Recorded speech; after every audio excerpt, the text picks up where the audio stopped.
So just to start off this discussion, let's first understand that Lambda is regionally scoped. And if your users are in another different regions or other different regions, then to provide users with a better user experience, you should take help from another service that can help you execute your code closer to your users. And that service is AWS CloudFront. And that's where we place our AWS Lambda at Edge. And remember one thing, AWS Lambda at Edge is a feature of AWS CloudFront or Amazon CloudFront. So remember this very carefully, that it's a feature of Amazon CloudFront and not a feature of AWS Lambda, which basically lets us to run our code closer to our users of our applications, which actually improves performance and reduces the latency that we actually want to reduce. So to summarize it, AWS Lambda at Edge is a provisional feature by Amazon CloudFront that helps us to run or execute our code closer to our customers, that can help us reduce latency and increase performance.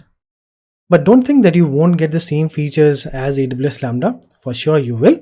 Yes, with AWS Lambda as well, you don't have to provision or manage infrastructure in multiple locations around the world, and that's a very good thing. And just like you have trigger points with AWS Lambda, when it comes to AWS Lambda at Edge, it runs your code in response to events that are generated by the Amazon CloudFront. So that is our content delivery network, or the CDN. Okay, so remember this very carefully. So it runs your code in response to events that are generated by the Amazon CloudFront. Okay, so now let's discuss some of the features of AWS Lambda at Edge. And some of them might be similar to what we have already discussed for AWS Lambda, so don't worry about that. So the first one is build more responsive applications. So what AWS tells us is that with AWS Lambda at Edge, you can run your code globally at AWS locations close to your customers and users.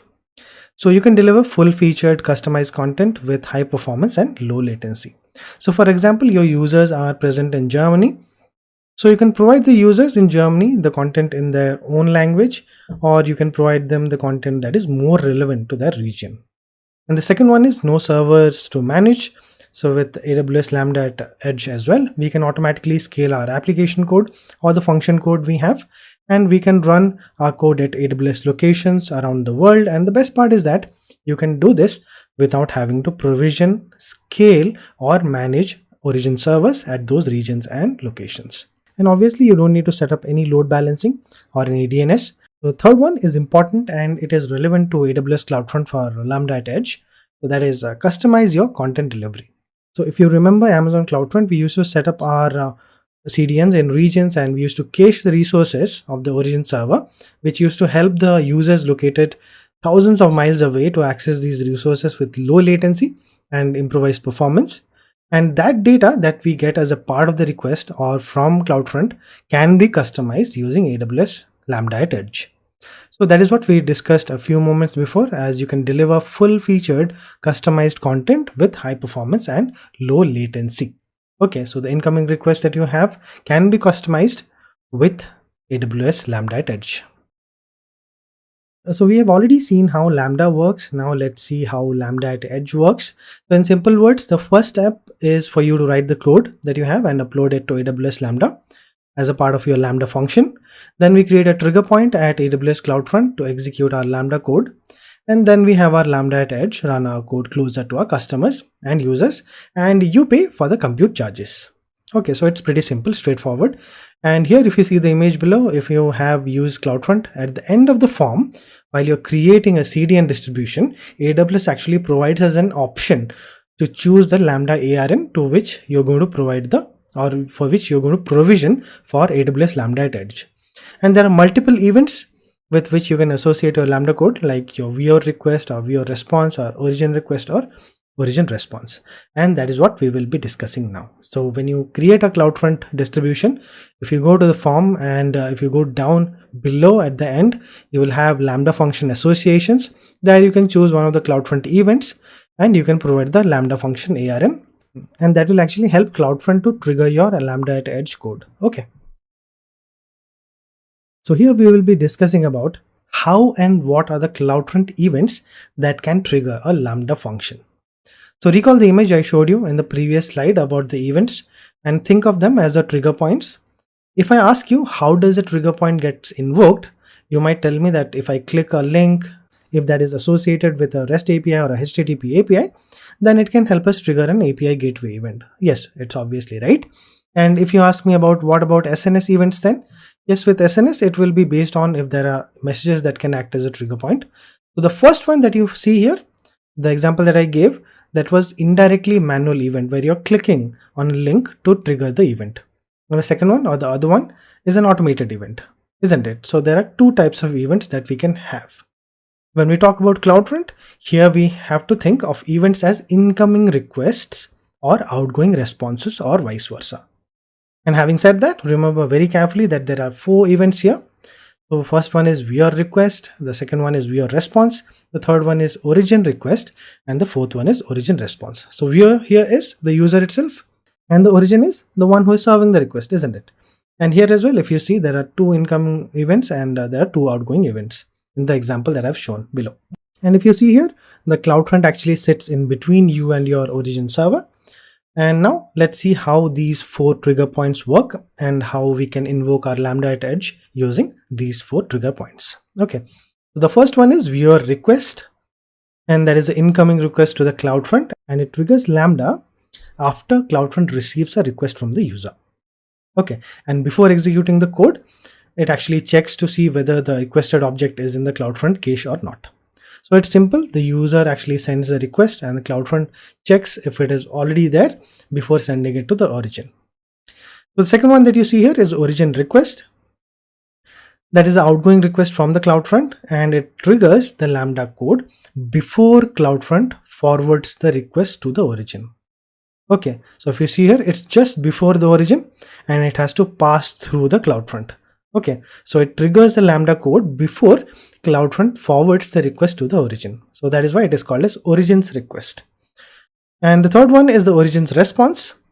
So that is an incoming response from the origin, and it triggers the Lambda code after CloudFront receives the response from the origin. So the response has been received by the origin to the CloudFront. And if this is a response from the origin, the function gets executed even if there are any errors that are returned from the origin. And there are 2 conditions when it doesn't execute the Lambda code. So the first condition is when the requested file is in the CloudFront cache and is not expired. So that is the first condition. And the second condition that you have to remember is when the response is generated from a function that was triggered by an origin request event. Okay. At last, the fourth one is the viewer response. So that is an outgoing response. So here it triggers the Lambda code before CloudFront actually forwards the response to the viewer.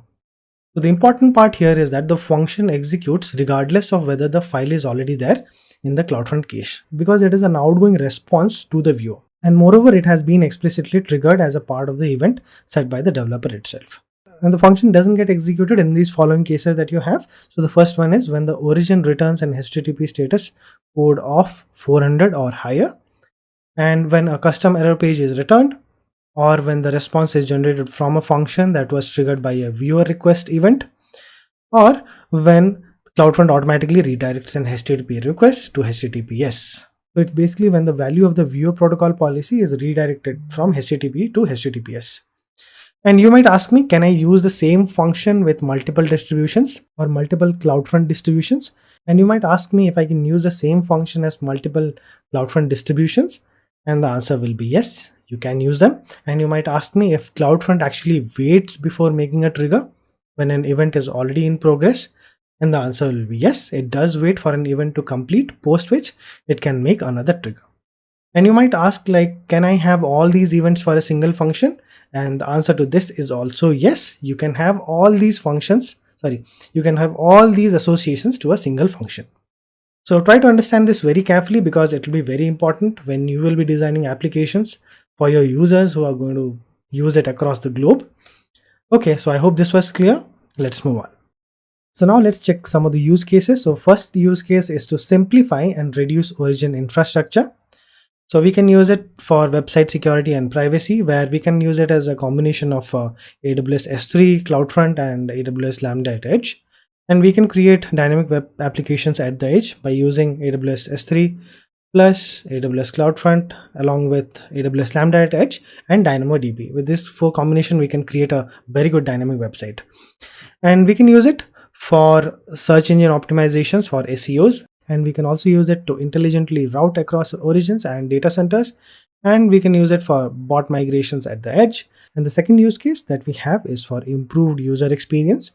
So we can get real-time image transformation, and we can perform A to B or A or B testing, and we can also perform user authentication and authorization, and also for user prioritization and for user tracking and analytics. So now let's check out some application design with AWS Lambda at Edge. So let's discuss the first design for AWS Lambda at Edge, and if you get time, you can also try this.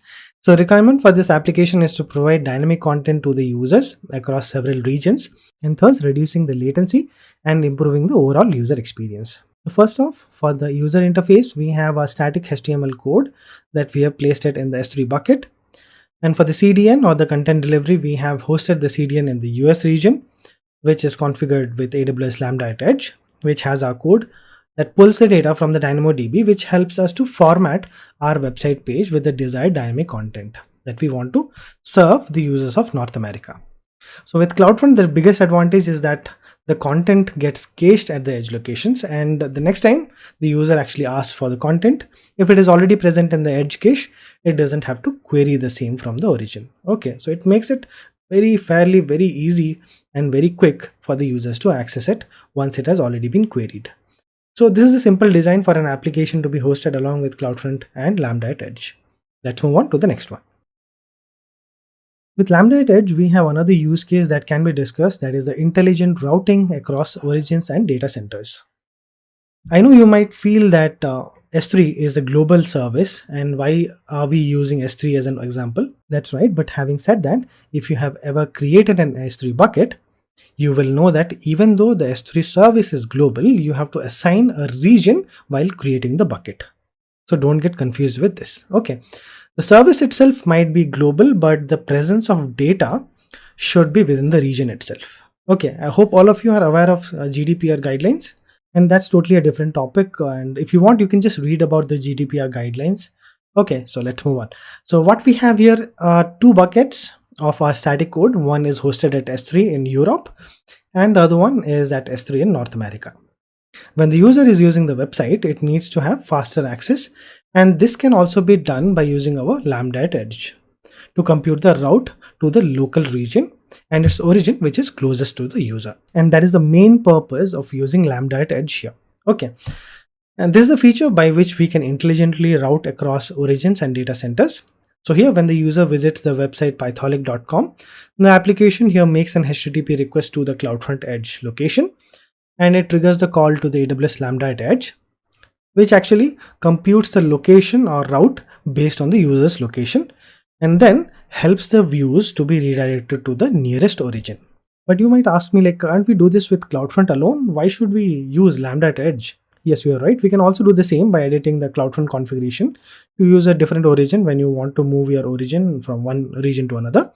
But the main disadvantage here will be CDN or CloudFront. It will take a lot of time for the CDN to propagate across the globe. So it will be a failure if there are frequent changes. So that is the reason why we are using Lambda at Edge. So here, Lambda function resolves a DNS record containing the origin that should be used. Thus, it is quick to switch between origins, and you don't need to edit any CloudFront distribution configurations here. So that is a very big yes from the AWS side and from my side as well. And the best part is that the same Lambda function can be used by multiple cloud distributions as well, or CloudFront distributions as well. So that's an added advantage here.